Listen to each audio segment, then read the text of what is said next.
2 days after this, when Mary opened her eyes, she sat upright in bed immediately, and called to Martha. "Look at the moor! Look at the moor!" The rainstorm had ended and the grey mist and clouds had been swept away in the night by the wind. The wind itself had ceased and a brilliant, deep blue sky arched high over the moorland. Never had Mary dreamed of a sky so blue. In India's skies were hot and blazing. This was of a deep cool blue which almost seemed to sparkle like the waters of some lovely bottomless lake, and here and there, high in the arched blueness, floated small clouds of snow-white fleece. The far-reaching world of the moor itself looked softly blue instead of gloomy purple-black or awful dreary grey. "Aye," said Martha with a cheerful grin.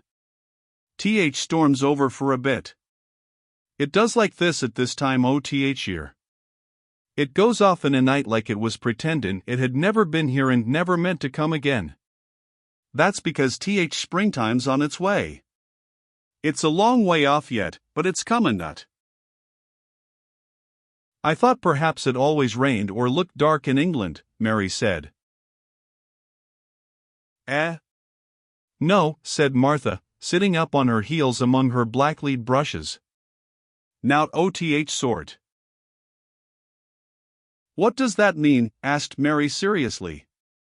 In India the natives spoke different dialects which only a few people understood, so she was not surprised when Martha used words she did not know.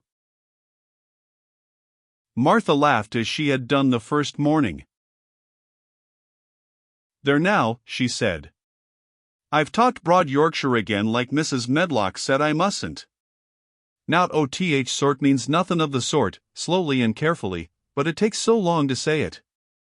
Yorkshire's sunniest place on earth when it is sunny. I told thee that like more after a bit.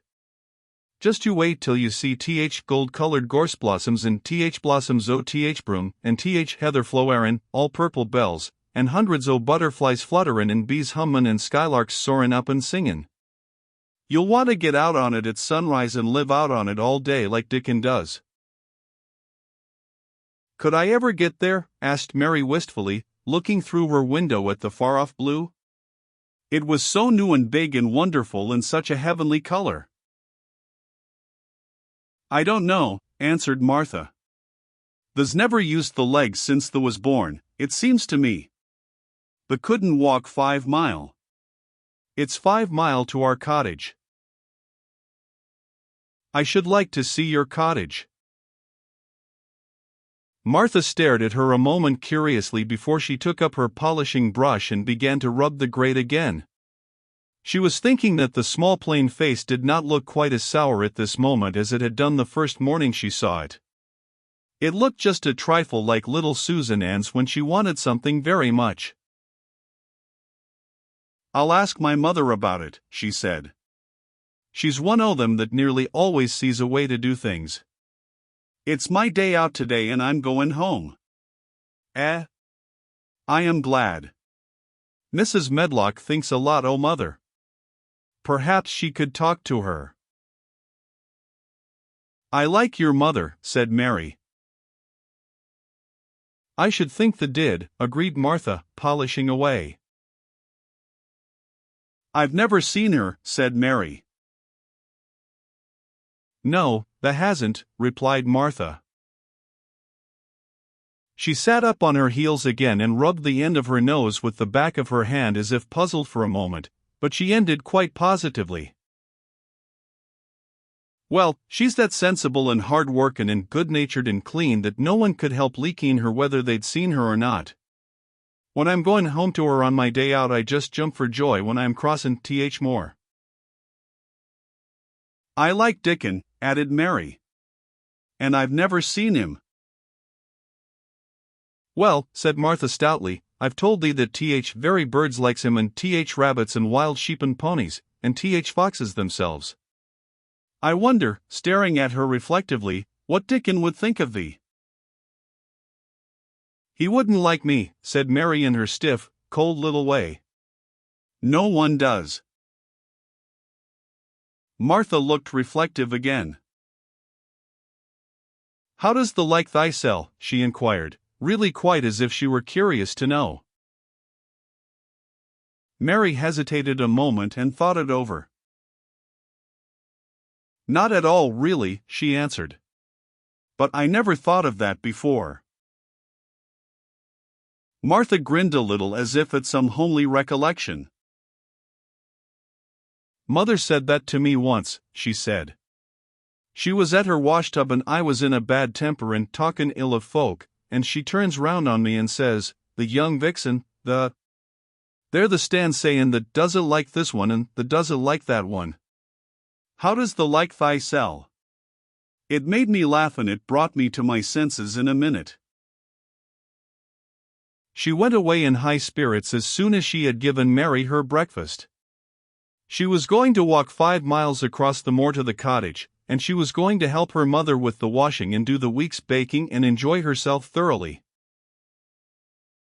Mary felt lonelier than ever when she knew she was no longer in the house. She went out into the garden as quickly as possible, and the first thing she did was to run round and round the fountain flower garden 10 times. She counted the times carefully, and when she had finished she felt in better spirits. The sunshine made the whole place look different. The high, deep, blue sky arched over Misselthwaite as well as over the moor, and she kept lifting her face and looking up into it, trying to imagine what it would be like to lie down on one of the little snow-white clouds and float about. She went into the first kitchen garden and found Ben Weatherstaff working there with 2 other gardeners. The change in the weather seemed to have done him good. He spoke to her of his own accord. "Springtime's comin'," he said. "Cannot thee smell it?" Mary sniffed and thought she could. "I smell something nice and fresh and damp," she said. "That's good rich earth," he answered, digging away. "It's in a good humor makin' ready to grow things. It's glad when plantin' time comes. It's dull in winter when it's got nowt to do. In flower gardens out there things will be stirrin' down below in dark. Sun's warm in You'll see bits o' green spikes stickin' out o' black earth after a bit." "What will they be?" asked Mary. "Crocuses and snowdrops and daffydowndillies. Has thee never seen them?" "No. Everything is hot, and wet, and green after the rains in India," said Mary. "And I think things grow up in a night." "These won't grow up in a night," said Weatherstaff. "They'll have to wait for They'll poke up a bit higher here, and push out a spike more there, and uncurl a leaf this day and another that. You watch "I am going to," answered Mary. Very soon she heard the soft rustling flight of wings again, and she knew at once that the robin had come again. He was very pert and lively, and hopped about so close to her feet, and put his head on one side and looked at her so slyly that she asked Ben Weatherstaff a question. "Do you think he remembers me?" she said. "Remembers thee," said Weatherstaff indignantly. "He knows every cabbage stump in gardens, let alone people. He's never seen a little wench here before, and he's bent on findin' out all about thee. There's no need to try to hide anything from him." "Are things stirring down below in the dark in that garden where he lives?" Mary inquired. "What garden?" grunted Weatherstaff, becoming surly again.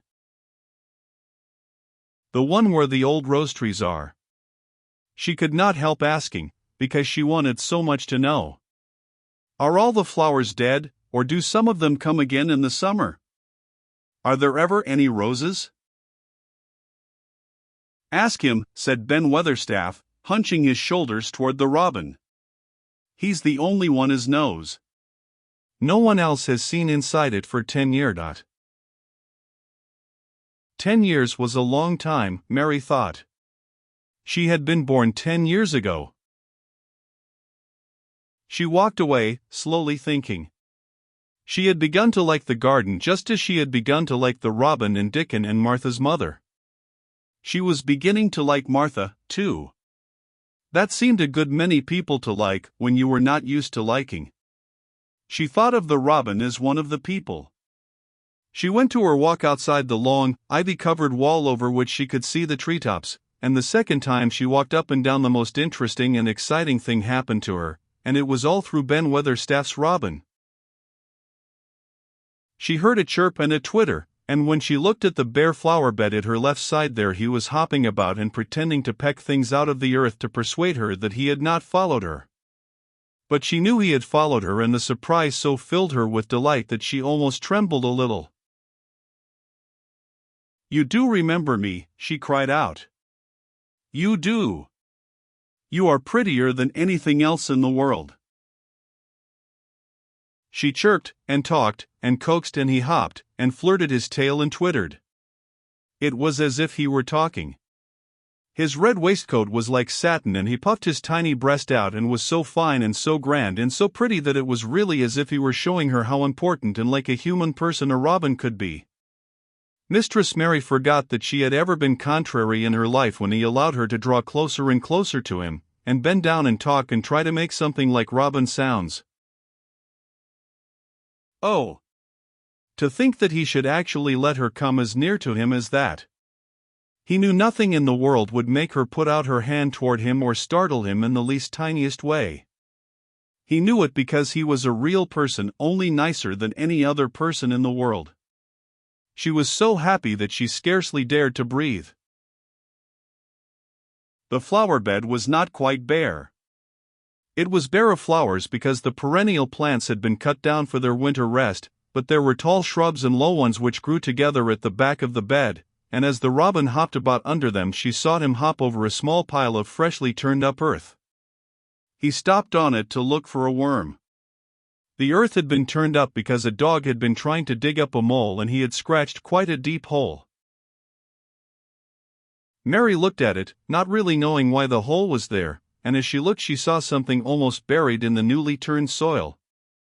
It was something like a ring of rusty iron or brass, and when the robin flew up into a tree nearby she put out her hand and picked the ring up.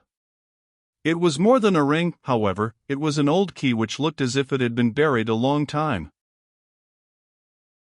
Mistress Mary stood up and looked at it with an almost frightened face as it hung from her finger. "Perhaps it has been buried for 10 years, she said in a whisper. "Perhaps it is the key to the garden."